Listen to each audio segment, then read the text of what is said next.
Hi, Dina here, littlewidow.com, Littlest Widow on Instagram, The Little Widow on Twitter. We're here for another reading tonight, and I'm gonna start my shuffling here. Had a hell of a day today. Wow. I don't know. Let's see how this turns out. So I'll start talking about the situation. We're gonna do another love reading tonight. This is for a woman who is kind of a little bit older. You know, getting to that age where it's kind of harder to find someone and to start a relationship. Definitely.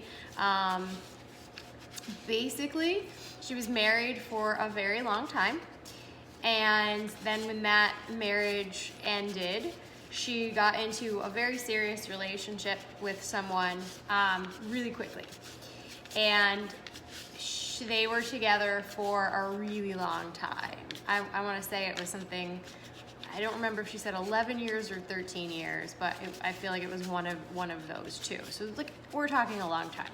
And then the relationship kind of soured, definitely, over time, and then ended. But she felt it was a very abrupt ending. She was very, very hurt about it. It has been, at this point, I'm trying to think. I feel like it's got to be close to 5 years, possibly 4, but it's somewhere in that vicinity of 4 or 5 years ago. Since that time, there has really not been anything to speak of. She hasn't really met anyone she liked. She spends a lot of time with a younger man who I believe is married. I don't know the capacity that they hang out in. I know they're friends. But beyond that, you know, there's been nothing, to my knowledge. Nothing serious anyway, that's for sure. So, you know, her chart shows some real promising stuff. Her midheaven is just about to be exactly conjunct her Venus.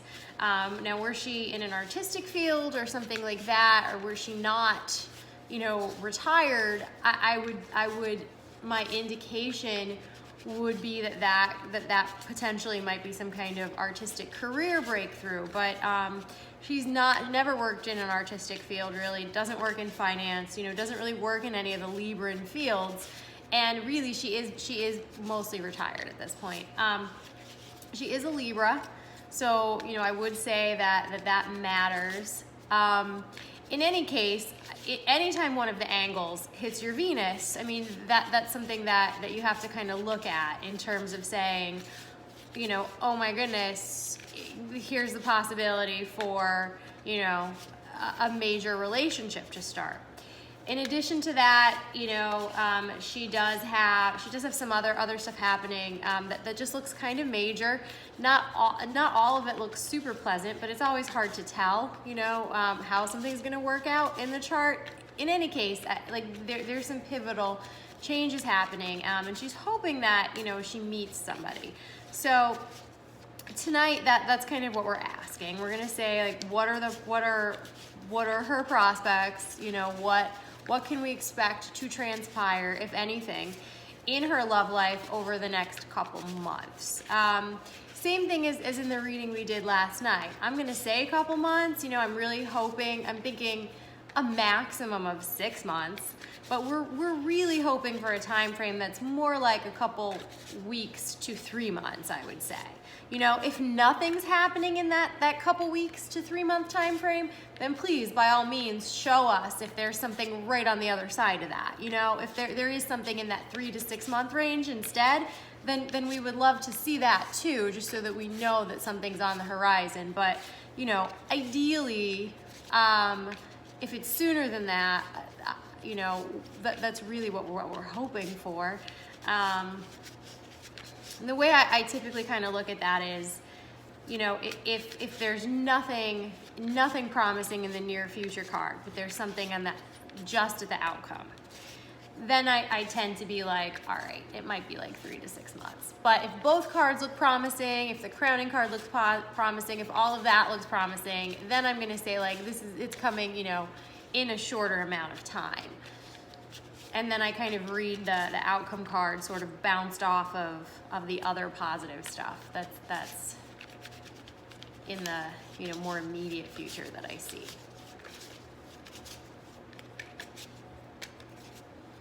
So we'll see. Like I said, I'm pretty off tonight. I feel like I say that a lot. Do I only do this when I'm off? Maybe.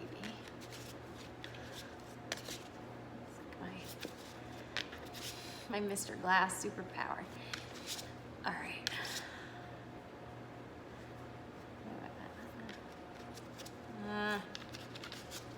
Sorry. All right. So what can we expect to happen in the fairly near future in her love life? If we need to ask a follow-up question, we certainly will. Ooh, so we're starting with the Magician. I love to get that card to represent the person that we're asking about, the querent, as it were. I love it in this. I'm using the Chicholi Tarot again, by the way. All my little women on it that I love so much. I love this card. It's really pretty in this deck.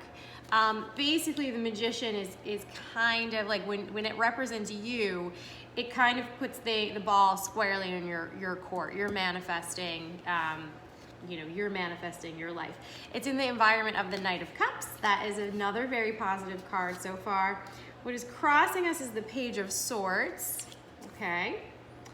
Alrighty. That foundation is the Eight of Wands. Behind us is the Six of Swords. Above us is the Five of Wands. We are moving towards the Four of Pentacles. It's not the best card to see there. She is also represented by the Death card, which, you know, it's a card of change and transformation. So something major is happening in her life between the Magician and the Death card. I do love this version of the card. It is Snow White, and she ate the apple and has little dwarfs around her. Three of Pentacles. Queen of Wands, and our outcome card is the Chariot. This is tricky. The Chariot's a tricky card for love stuff. So, oh, that's a tricky one. So, yeah, this is difficult.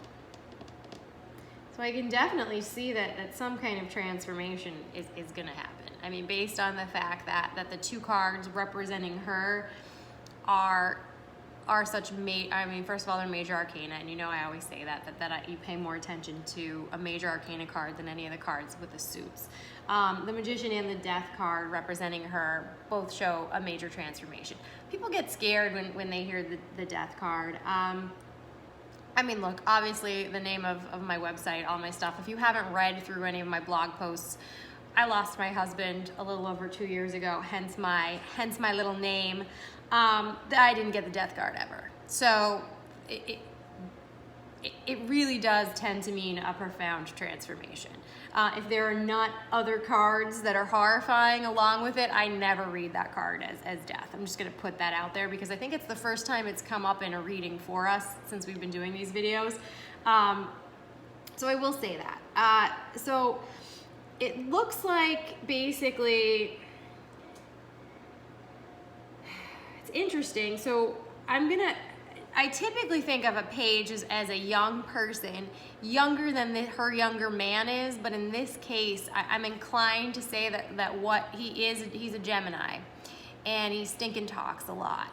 I know this person, and he speaks way too stinking much. And this is her crossing card. So I am thinking that is part of the problem, is this younger guy. As the Page of Swords, I would totally see as a Gemini. Like we did that reading the other night for someone's love life, and the Page of Swords was in the near future. And I was like, I don't see her dating that kind of dude, but like that would be the only thing I would see this as, a younger man who has like, who runs at the mouth kind of. So I do think that's what's kind of stopping her a little bit. The Four of Pentacles in the near future, in this deck it looks different. This is the same guy we talked about a whole lot lately, the guy clenching his little pentacles that we got in our other readings. The Four of Pentacles is not a card of change to me. It's a card of stability. It relates back to the Emperor, who is stubborn. If anything, to me, all of the fours show that nothing changing really. Sometimes the Four of Wands, if you're already in a relationship with someone, and you specifically ask about like a marriage or something like that, sometimes I will take the Four of Wands that way because it's just traditionally one of the marriage cards. But in general, I don't see fours as cards of change, and we want to change, right? I mean, we're single now and we're looking for a change. So in the near future, I do not see that happening based on these cards. That said, I mean, the fact that she's being represented by the Magician, I do think that gives her a little more power. I mean, maybe she could really make something happen if she really puts the effort forth, but as it is now, without doing that in particular, I don't see anything in the near future. So once we get out of this immediate future, something is gonna change, I would say, in her or towards her.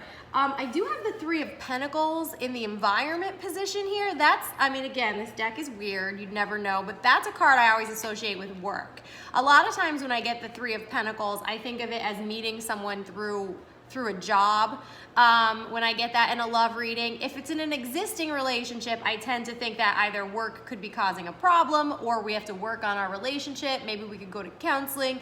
Like there's a lot of different ways I can read it if it comes up in a relationship spread.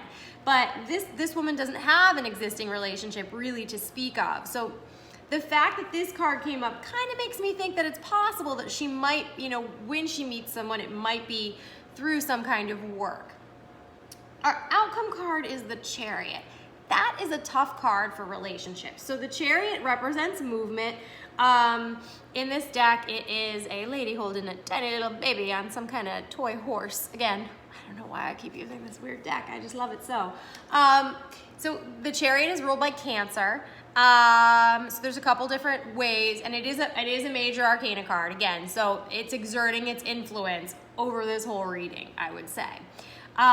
So there are a couple possibilities with this. One, we quite frankly could be like super basic about it and say that, she's gonna end up, the Chariot can represent travel, the Chariot can represent literally vehicles, the Chariot could represent movement.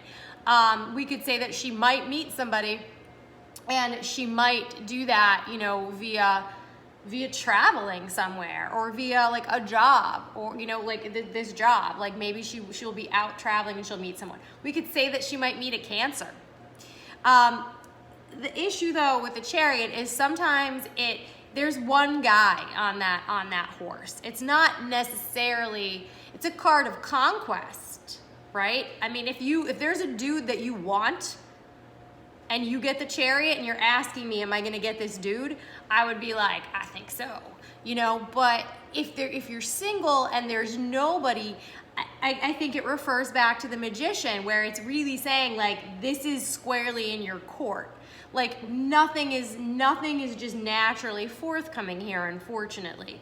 The Chariot can also represent being pulled in two directions. So that the charioteer in the traditional card has two, I don't know if they're horses. I don't know what they are. They're some kind of thing that isn't a horse. And they're pulling the chariot. And, one is black, one is white. It's supposed to represent kind of like the blending of opposites, but getting them both to move in the same direction. So a lot of times the Chariot could be like, I have these two conflicting things and I'm steering my path still. I'm gonna take control of this and move it forward. The Chariot is a card of dominion and control. So this is a really ambiguous reading. I wish it was like the other night where we got the Lovers as our outcome. I would say that the possibility exists. It's definitely not a negative reading. I would not take it to be negative in any way. I would say, however, that the ball is squarely in your court, and I would say that possibly your energy needs to change. You know, if you're the magician and we're getting death here and we have this whole transformation, I think needs to happen, where maybe we get past this stagnation here, like where we're just sitting here hanging on to something, and we move forward and we take control of our destiny in a sense, right? We become the charioteer, and I think we have to do that. I don't see something just falling into her lap based on these cards. I do like the fact that the Knight of Cups, or the Knight of Cups, is in the environment here. I'm not going to say it's not possible that she might meet some groovy Cancer who just is like, woo. But I'm more inclined to say that this is saying you need to change. You need to work on your energy. You need to kind of take control of your romantic situation and kind of, you know, because right now things are stagnant. The Four of Pentacles is stagnant. It's a real stubborn, I'm going to sit on here and clench kind of card, and that's where we are right now. We have to get past that before we can get to taking control of our shit. So, a little ambiguous, sorry. But that is what we have tonight. I'm happy to ask again, you know, in a little bit, and you know, like a couple weeks to a month maybe, and see if anything has changed. All right, so if you want to go to the website or, you know, Twitter or something like that and email me or tweet me, I will be happy to do your reading one night, and then you can watch it on YouTube. I like to have a birth date and all that stuff though, so really email's probably better. But all right, good night. Thank you.